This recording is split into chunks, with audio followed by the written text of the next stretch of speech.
Merhaba, tutaj Magda z kanału Kawa po turecku. Witam Was w odcinku specjalnym z okazji 80 000 subskrypcji. Pomyślałam, że warto by było nagrać taki odcinek, dlatego że ostatni w takim stylu nagrywałam z okazji 10 000 subskrypcji i to było już jakieś 5 lat temu. Minęło sporo czasu i sporo się też przez ten czas zmieniło w tym temacie. A Wy też często zadajecie mi w tym temacie pytania w komentarzach. Więc pomyślałam, że skoro taka okazja, to mogłabym Wam dzisiaj o tym opowiedzieć. A o czym?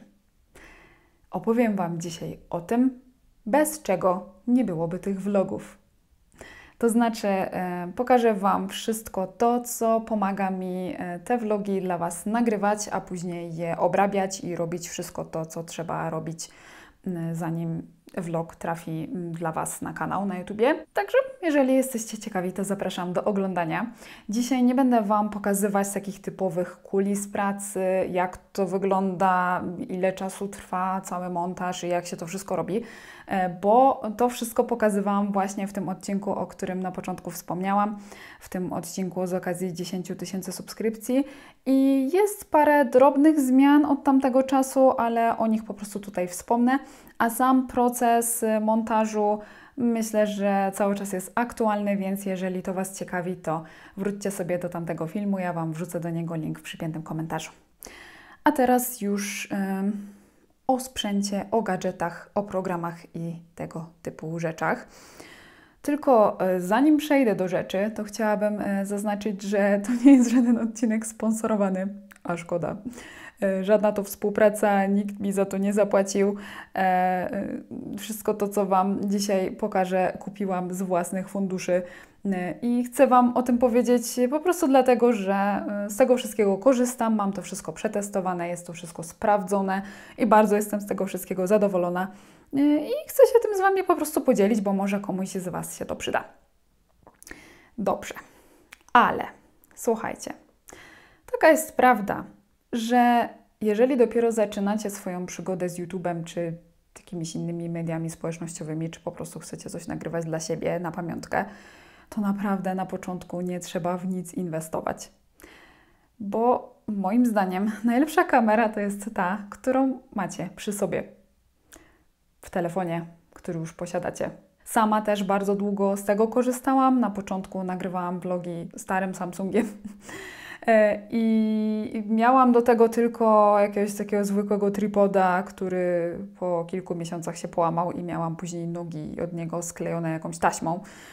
To mi wystarczało. Ale czym nagrywam teraz, skoro nie nagrywam już starym Samsungiem? Jestem wierną fanką kamer DJI Osmo Pocket. I zauważyłam, że one ostatnio się zrobiły bardzo popularne. Sporo youtuberów tych kamer ostatnio używa, gdzieś tam widzę, się przewijają na tych vlogach. Ale ja jestem fanką tych kamer od samego początku.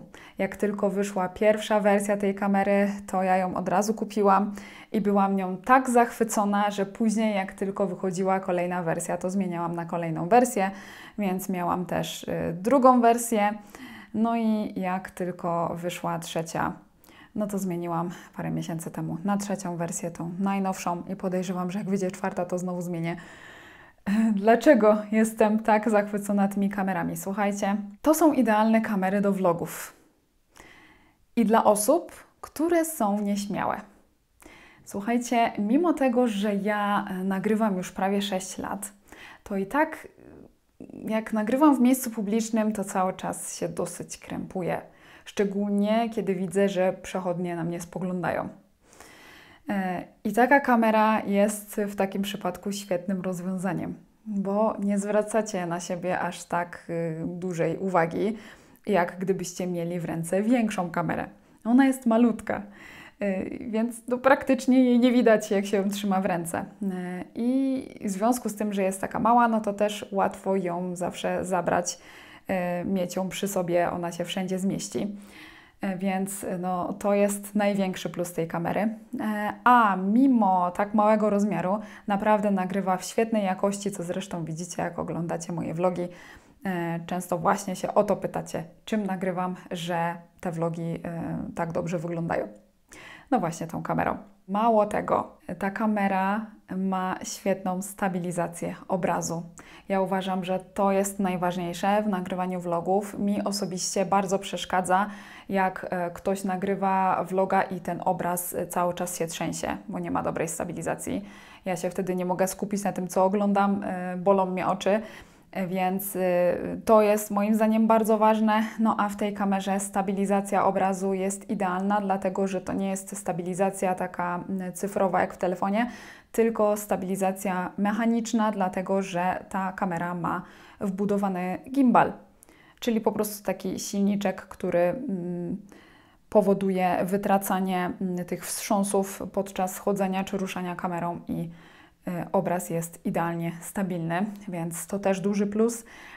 I kamera też naprawdę nagrywa bardzo dobry dźwięk mikrofonami, które są w tą kamerę wbudowaną, ale też ma możliwość podłączania mikrofonów z zewnątrz. Nie wiem, mi się wydaje, że nawet jeżeli obraz jest jakiś, nie wiem, zamazany, coś tam nie tak do końca, ale dźwięk jest dobry, to ten vlog jeszcze przejdzie.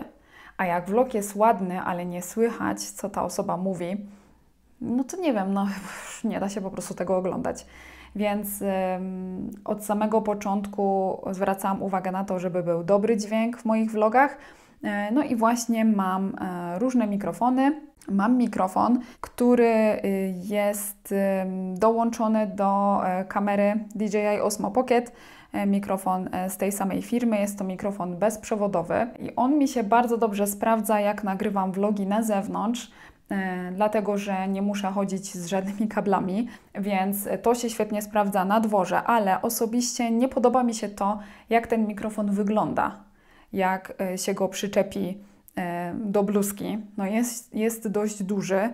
No nie wygląda to elegancko, więc jak nagrywam takie filmy pogadankowe dla Was w domu, to wolę jednak podpiąć sobie mikrofon krawatowy na kabelku. I mam dwa takie mikrofony z marki Boya. Oba są na wejście USB-C, bo właśnie takie wejście jest potrzebne do tej kamery. I mam jeden mikrofon pojedynczy, który wykorzystuję wtedy, kiedy nagrywam sama. I taki sam, tylko że podwójny wtedy, kiedy nagrywamy jakąś pogadankę razem z Nurim. Kolejna sprawa, oświetlenie. No, jeżeli nagrywa się vlogi na dworze, no to tutaj nie ma jakby pola do popisu, korzysta się z takich warunków, jakie są na zewnątrz, ale jak nagrywa się w domu, no to można sobie z różnych rzeczy skorzystać. Najczęściej korzystam po prostu ze światła dziennego. Staram się ustawić naprzeciwko okna, wykorzystywać światło dzienne jako moje oświetlenie. Skóra wtedy wygląda naturalnie. Lepiej też to wygląda, jak ustawimy się do okna, niż jak mamy okno za sobą. No ale czasami zdarza się tak, że trzeba nagrywać, jak już słońce zajdzie, albo jest jakiś pochmurny dzień, no i wtedy wykorzystuję ring light. No, o tym ring lightie nie ma co tu za dużo mówić. Zwykły ring light. Można ustawiać różne moce tego światła, różne odcienie, ale staram się jak tylko można wykorzystywać naturalne światło dzienne.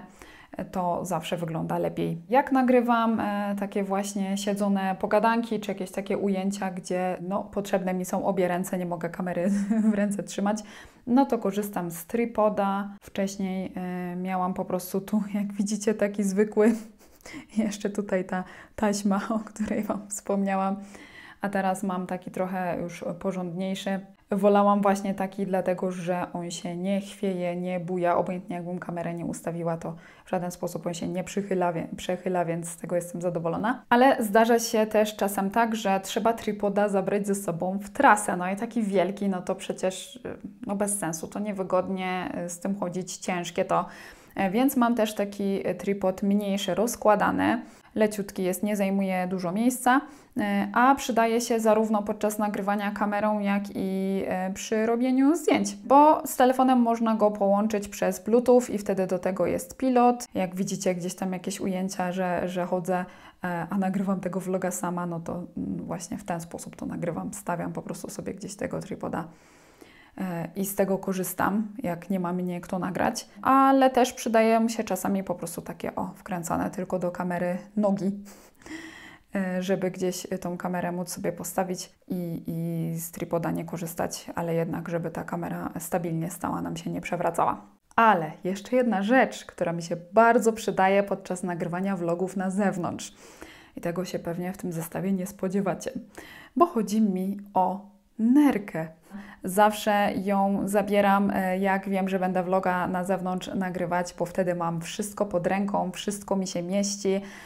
Już mam opracowane co do jakiej przegródki i jak tylko muszę szybko kamerę wyjąć i nagrywać, to mogę to zrobić bardzo łatwo. A przy okazji nie chodzę z jakimś wielkim plecakiem, tylko jednak ta nerka jest malutka i nie jest ciężka. No dobrze, no i teraz właściwie zostało już tylko nam przejść do programów, więc zapraszam Was teraz do mojego komputera. Jeżeli chodzi o montaż vlogów, to nic się nie zmieniło, cały czas korzystam z programu Filmora. Bardzo jestem z niego zadowolona, bo bardzo jest intuicyjny, prosty, nie ma jakichś skomplikowanych funkcji, więc do tego, co ja robię, to w zupełności mi wystarcza i bardzo łatwo się z niego korzysta. To jest program płatny, ale płaci się tylko raz, a później dożywotnio można już z niego korzystać i jak wychodzą nowe jakieś aktualizacje tego programu, nowe wersje, to można je pobierać już za darmo, to już jest wszystko wliczone w cenę, już dodatkowo za to płacić nie trzeba.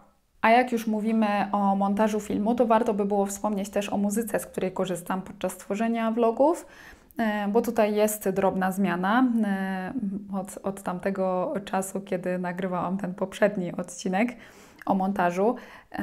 Zdecydowałam się wykupić abonament na portalu Epidemic Sound i korzystam z muzyki, która jest tam dostępna. Wygląda to tak, że co miesiąc po prostu pobierana jest płatność i wtedy mogę korzystać ze wszystkiego, co tam jest dostępne, z całej muzyki, z różnych też efektów dźwiękowych. Nie możemy jako twórcy w naszych vlogach na YouTubie wykorzystywać sobie jakiejkolwiek muzyki, no bo jest ona po prostu objęta prawami autorskimi. Jedyne, co możemy zrobić, to korzystać właśnie z tego typu portali, płacić za muzykę bez praw autorskich.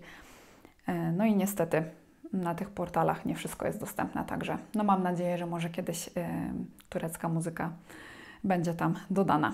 Kolejna sprawa to miniatury do filmów.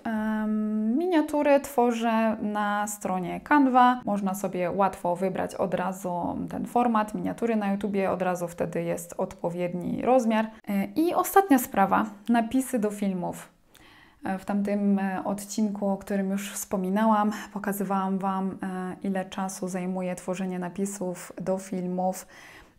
Jak już wiecie, we wszystkich moich filmach dostępne są napisy w języku polskim, tureckim i angielskim do wyboru w ustawieniach. No i zajmowało mi to naprawdę masę czasu, żeby to wszystko wklepywać.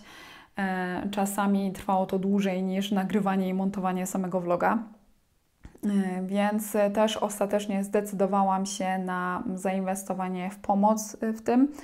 I też tak jak w przypadku Epidemic Sound i muzyki, jeżeli chodzi o napisy, też płacę abonament na stronie HappyScribe i tam po prostu wrzucam film gotowy i ten portal tworzy dla mnie takie automatyczne napisy. Jest taka funkcja na YouTubie, tworzenie takich automatycznych napisów, ale no powiem Wam, że jak ja mam to później poprawiać, to więcej czasu mi to poprawianie zajmowało niż klepanie tego samemu, bo to pół zdania tego razem połączone, żadnych dużych liter, żadnych znaków interpunkcyjnych i dużo jakichś przekręconych słów, więc kompletnie mi się to nie sprawdzało, a napisy wygenerowane na tym portalu są dużo lepsze i dużo szybciej się je później korektuje. Robienie napisów i tak zajmuje mi przynajmniej kilka godzin zawsze przy każdym vlogu, no ale zdecydowanie teraz to dużo szybciej robię niż na początku. Dużo szybciej. Ale wiecie, co w tym wszystkim jest najważniejsze? Tak naprawdę tych vlogów przede wszystkim nie byłoby bez Was. Dlatego chciałam Wam podziękować za te 80 tysięcy subskrypcji. Witam wszystkich nowych widzów. Mam nadzieję, że rozgościcie się tutaj na dłużej. No i dziękuję oczywiście wszystkim tym, którzy rozgościli się tutaj już dawno i cały czas tutaj są.